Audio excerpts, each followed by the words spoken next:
Bloodforge tells the story of a man named Crom who does not fight for or against the gods, but instead decides to live his life out as peacefully as he can with his wife and village. The god Iran has different feelings, however, and orchestrates an attack on his village while he's out hunting. Does that sound familiar? You could perhaps draw a few parallels to the introductory story in Conan the Barbarian, especially with the character's name being a god in Conan. In fact, most of Bloodforge feels inspired by other sources, with very little originality passed around.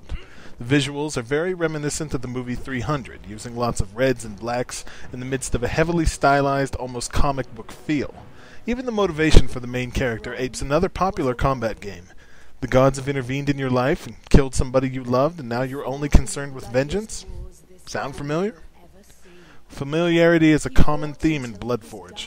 During combat, if you stun the enemy, which amounts to damage them enough so there's an indicator above their head, then you can finish them with a strong move which pulls you into gory animation showcasing the brutality of your character. Each enemy has multiple ways to die in this fashion, from different weapons, so you rarely see the same finisher twice. You do have a roll, which has the unusual invincibility frames that just can't get used to, and sometimes feels more like a hazard, when coupled with an unreliable camera that loosely locks onto enemies with no indicator showing you who you're locked on to.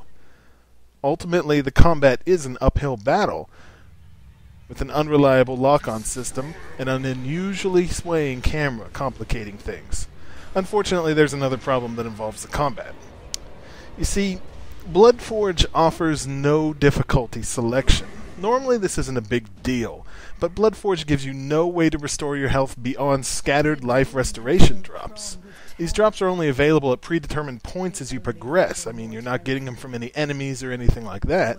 So that means if your personal skill at playing this game falls below a certain threshold that the developers have decided on, then you have no alternatives. It's frustrating, because, for instance, if you were to just barely squeak past a boss with a tiny little sliver of health left, when the next stage begins, you only have that small sliver. You can circumvent this unfortunate issue by quitting to the menu and starting from that stage instead of continuing your game, but it's a shame that you have to go around that issue like that in order to give yourself a fighting chance sometimes. You'll find power-ups and new weapons, but the usefulness of your powers is very limited and doled out as often as health pickups, causing you to save them for bigger encounters. Bloodforge also offers its own interpretation of multiplayer. It's called the Blood Duel.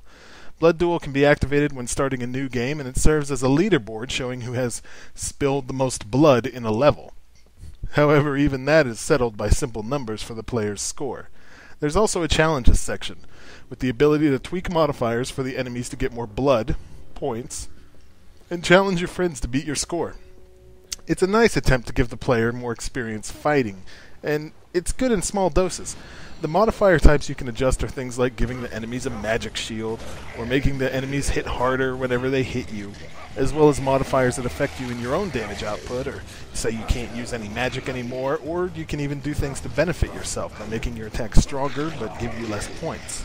It's a nice touch if you and a friend are interested in one-upping each other. Ultimately, Bloodforge is a great-looking game that shows it belongs graphically on the Xbox level. The graphics are fantastic. Unfortunately, the difficulty of the game, combined with the tepid combat, brings the enjoyment of the game to a screeching halt due to the lack of options available to you if you're running low on health. If you're a big fan of combat games, try the demo, but due to some baffling balance decisions, I can't recommend this game to anyone except for the most die-hard fans of this genre. 4 out of 10. Son of a